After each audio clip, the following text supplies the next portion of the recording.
Baptism during the time of Jesus and even in the early times of the church is being done by immersion.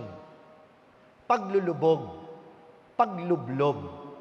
At yun yung ginawa ni Jesus nung pumunta siya kay John the Baptist. Lumublob siya sa ilog Jordan upang magpabinyag kay Juan Bautista. And why is it significant? Because it is symbolic, my dear brothers and sisters, of what Jesus did in the world. Si Jesus ay hindi lang basta pumarito sa mundo, bumabad siya sa ating kalagayan bilang tao.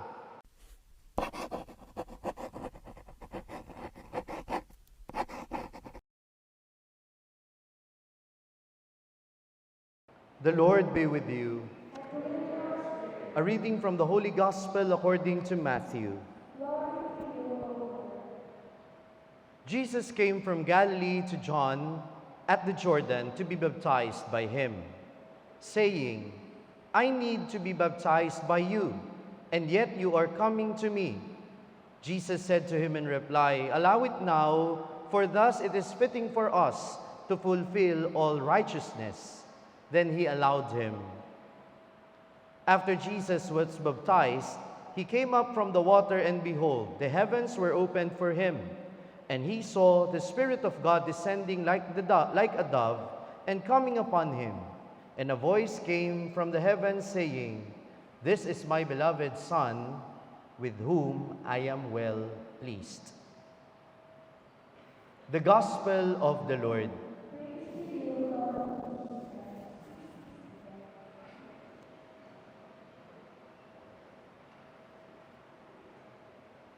Good morning, everyone. Sa mga students, senior high school usually, or college students, meron silang program bago makagraduate na tinatawag na immersion. Who among you have experienced immersion? Konti lang? Wala? Anyway, immersion is when you get involved in a certain work to expose yourself and learn from experience. Yung mga students, pinapadala sila sa workplace para makita nila yung workaround doon, kung paano tumatakbo yung isang kumpanya o kaya paano nagtatrabaho yung mga empleyado para matuto sila mula sa karanasan mismo nila. Because it is said in English that experience is the best teacher. Marami tayong matututunan sa pamamagitan ng karanasan. There are things that you learn from books, but there are things in life that you can only learn from experience. Kaya nga, hindi lang naman ito applicable sa work, no? Meron ding mga immersion sa communities. For example, na magiging part ka ng community doon for a certain time para matuto ka tungkol sa kultura nila. Yung mga mahilig mag-solo travel, ini-immerse nila yung sarili nila sa isang kultura, sa isang group of people, because they want to learn something from them. But not only that, hindi lang naman natututo yung mga tao dun na nag-i-immersion. In reality, yung mga taong kasama at nakakahalubilo sa immersion, yung pinupuntahan nilang community, nagkakaroon din sila ng experience with the one being immersed. At ano yung na-experience nila? Friendship, pakikisama, and sometimes they also learn from that person who went into that immersion. So, two-way siya. Natututo yung tao na nasa immersion at yung community o yung lugar kung saan siya nag-immersion, natututo din at mayroon ding karanasan sa tao na nag-immersion. And why am I telling you this? Because baptism, during the time of Jesus, and even in the early times of the church, is being done by immersion. Paglulubog, paglublob. At yun yung ginawa ni Jesus nung pumunta siya kay John the Baptist. Lumublob siya sa ilog Jordan upang magpabinyag kay Juan Bautista. And why is it significant? Because it is symbolic, my dear brothers and sisters, of what Jesus did in the world. Si Jesus ay hindi lang basta pumarito sa mundo, bumabad siya sa ating kalagayan bilang tao. At una, bumabad siya sa tubig ng binyag, hindi dahil kailangan niya ng binyag. Dahil ang binyag ay para sa kapatawaran ng mga kasalanan. May kasalanan po ba si Jesus? Meron o wala? Ay, asan ang mga kausap ko? Nag-Christmas break lang, napipinayata. May kasalanan ba si Jesus? Meron o wala? Kung walang kasalanan si Jesus, kailangan ba niya ng binyag? Hindi. Hindi niya kailangan ng binyag. Pero bakit ginusto niyang magpabinyag kay Juan Bautista? Hindi dahil kailangan niya ang binyag, kundi upang ipakita sa atin na kailangan natin ang binyag. Kung minarapat ni Jesus na tanggapin niya ang binyag kahit hindi niya kailangan, paano pa kaya tayo mga makasalanan? Kailangan natin iyon. Kaya nga, baptism is necessary for salvation. Pakiulit nga po. Mahalaga ang mabinyagan para magkamit ng kaligtasan. Kaya nga gusto kong ipaalala sa mga magulang dito na may mga anak na hindi pa rin napabibinyagan hanggang ngayon. Hindi po required na may handa para magpabinyag. Ano ang nawawala sa inyong mga anak? Ang biyaya ng kaligtasan na ibinibigay ni Jesus. You deprive them of the saving grace of Christ if you don't want them to be baptized just because walang panghanda. Ang biro ko nga po sa mga ayaw pang magpabinyag sa mga bata, ano bang ibubuhos ninyo sa mga anak ninyo? Sabaw ba ng menudo? Hindi naman siguro. So, walang dahilan para ipagkait natin ang binyag, lalo na sa mga bata. Amen ba yon? Dahil pinakita sa atin ni Jesus ang halaga ng binyag para tayo'y malinis sa ating mga kasalanan at para tayo'y hirangin bilang anak ng Diyos. Kaya nga pag-ahon ni Jesus doon sa tubig, ang sabi ng tinig mula sa langit, "This is my beloved Son, with whom I am well pleased." Ito ang minamahal kong anak, lubos ko siyang kinalulugdan. Nung tayo'y bininyagan, naging minamahal din tayong anak ng Diyos at lubos niya tayong kinalulugdan. Tingnan niyo nga po yung katabi ninyo, anak ng Diyos yan. Halata ba? Sapagkat ang pagiging anak ng Diyos hindi nakikita sa itsura. Ang pagiging anak ng Diyos ay nakatatak sa ating kaluluwa, sa ating pagkatao. Kaya nga kung tayo'y anak na ng Diyos, magkasala man tayo, tumalikod man tayo sa Kanya, mananatili tayong anak ng Diyos. Palakpakan niya po natin ang Panginoon, tang bawat isang anak ng Diyos. Kaya nga, kapag nagkasala tayo pagkatapos ng kumpisal, nabahiran ulit tayo ng dumi ng kasalanan, paano natin ito mahuhugasan ulit? Kailangan ba nating tumanggap ulit ng sakramento ng binyag? Oo o hindi? Hindi. Ang sakramento ng kumpisal ang siyang maghuhugas sa ating mga kasalanan sa pamamagitan ng awa at pagpapatawad ng Diyos. Maganda yung sinabi ni St. John Paul II tungkol dyan.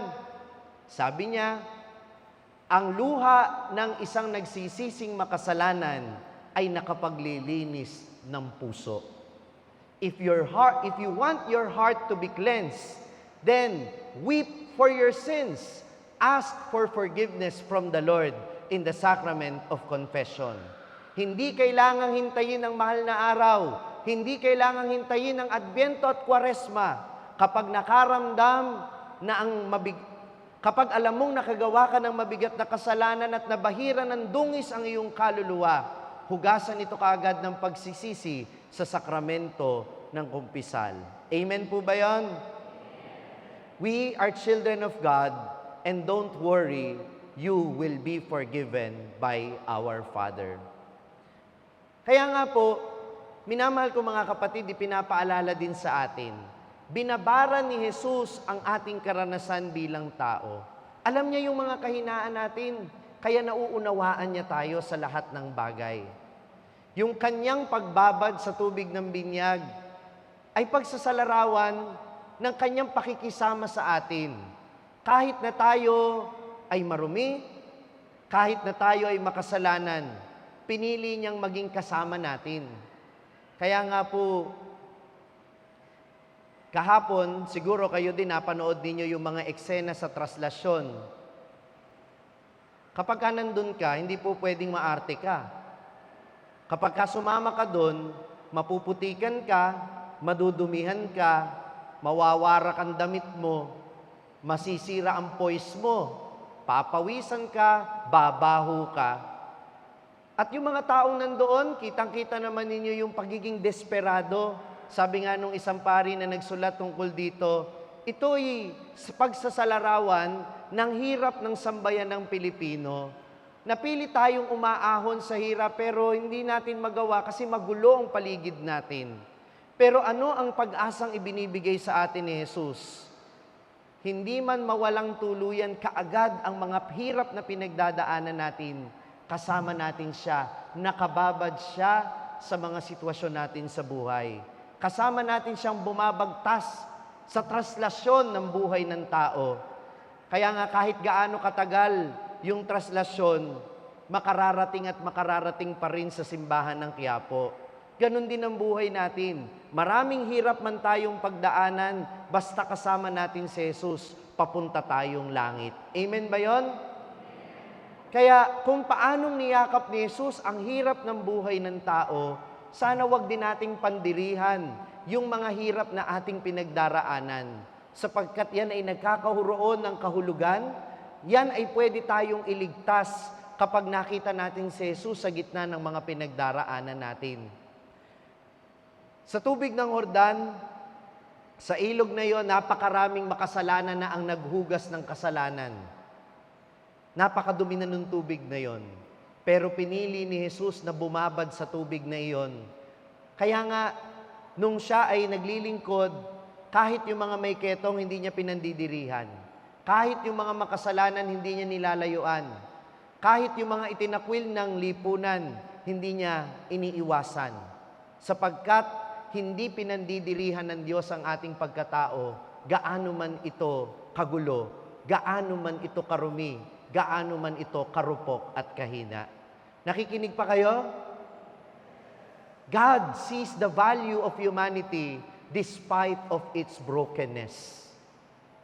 God values your humanity despite of your weaknesses and brokenness. Mahalaga ka sa paningin ng Diyos. Ikaw ang minamahal niyang anak sa kabila ng iyong kahinaan, sa kabila ng iyong karupukan, sa kabila ng iyong mga kasalanan. At yan ay pinagdiriwang natin ngayon kung paanong sinabi kay Jesus ng tinig mula sa langit, ikaw ang minamahal kong anak, lubos kitang kinalulugdan. Pakinggan ninyo ang tinig na yon dahil yan din ang mensahe ng Diyos para sa iyo sa araw na ito. Amen ba yon? Kaya sana, pagsupikapan nating maging tunay na mga anak ng Diyos. Kagaya ni Jesus, bilang anak, naging masunurin siya sa Ama. Amen? Tayo ba? Pwede ba tayong maging masunurin sa Ama? Ngayong 2026, patunayan natin sa ating Ama na pwede tayong magsumikap na sumunod sa Kanya. Kaya nating panindigan ang mga pinangako natin ng binyag na tayo ay lubos na sasampalataya sa Kanya at tatalikuran natin ang kasamaan at ang kasalanan. Sapagkat minarapat tayo ng Diyos na makarating sa Kanyang kaharian, pinahalagahan niya ang ating pagkatao, kaya sana pahalagahan din natin ang Kanyang pagpapahalaga sa atin. Amen. Kung na-bless ka sa pakikinig sa pagninilay na ito, siguradong mabe-bless din ito ang mga taong kakilala mo. Kaya ano pang hinihintay mo? I-share mo na ito sa iyong mga kaibigan at sa iyong mga kapamilya. At huwag mong kalimutan na mag-like at subscribe dito sa ating YouTube channel. At gayon din naman mag-follow sa aking mga social media platforms sa Facebook, Instagram, X at TikTok para manatiling updated sa mga ini-upload kong content. Gayon din naman, maaari ninyong masundan ang aking araw-araw na pagninilay, daily content ito, sa Hallow app. ito po ang #1 prayer app sa buong mundo na madadownload nyo lang ng libre sa inyong Google Play Store at Apple App Store. O kaya naman, hanapin ninyo ang aking mga podcast, araw-araw, ang Pagninilay Ngayon ni Father Franz Dizon sa Spotify. Kung nais naman ninyo na magpaabot ng tulong para sa pagpapatuloy ng ating ministry, magpadala lamang ng message sa ating page para sa mga detalye. Muli, ako po si Father Franz Dizon ng Sa Madaling Sabi, mula po dito sa parokya ng San Martinan Tours, Pandiocesis na Dambana ng Mahal na Poon ng Cruz Sawawa, Bocaue, Bulacan. Mga ka-SMS, let us share the message of salvation.